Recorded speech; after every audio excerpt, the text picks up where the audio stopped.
ce colloque au nom de tout le conseil scientifique de la Fondation Maladies Rares. J'avoue que nous sommes très très heureux de vous voir aussi nombreux et de pouvoir passer cette journée à partager avec vous les résultats d'un certain nombre de projets qui ont été soutenus. Et vous verrez à cette occasion la grande diversité et la grande richesse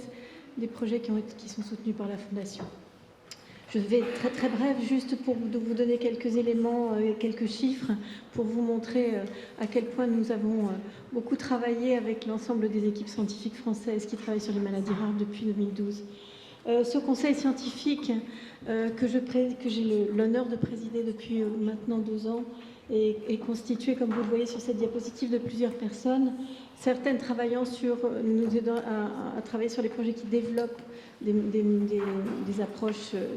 permettant de mieux comprendre les maladies rares, d'autres thérapeutiques et d'autres sur les sciences humaines, avec Damien Saint-Laville pour le séquençage, Jocelyn Laporte pour les modèles expérimentaux, Pierre Ronco pour le criblage à haut débit, Eric Achoula pour tout ce qui est recherche préclinique, et puis pour les sciences humaines et sociales, Yves Pierson.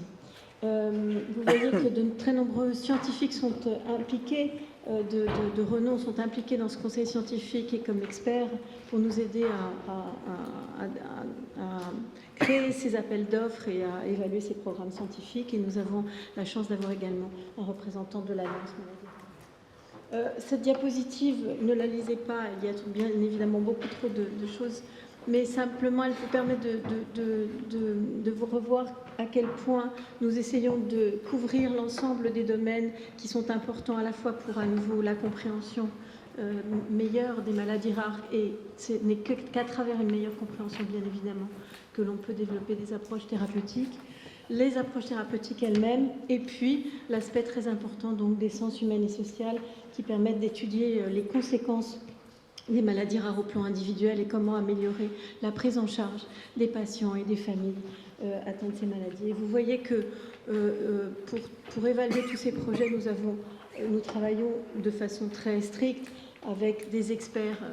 internationaux qui nous permettent aujourd'hui d'évaluer ces projets dans tous les domaines scientifiques, avec plus de 1500 experts qui ont eu la gentillesse de participer aux évaluations avec nous. Cette diapositive est importante car elle vous montre que depuis 2012, nous avons financé 341 projets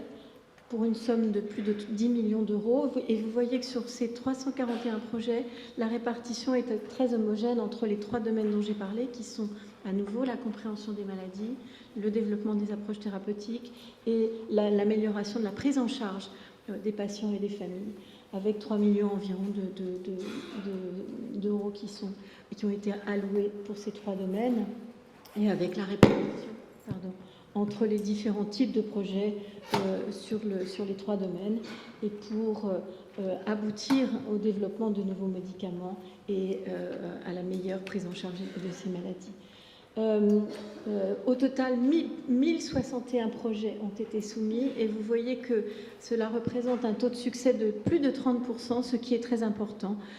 dans la soumission de projets scientifiques français. Donc nous sommes très heureux d'avoir ce résultat et de pouvoir encourager le développement de l'ensemble de ces projets. Je vais m'arrêter là pour ne pas prendre plus de temps et laisser la parole à Monsieur Bertha, et puis vous souhaiter un très bon meeting, et encore vous remercier très vivement au nom de tout le Conseil scientifique pour être présent avec nous aujourd'hui.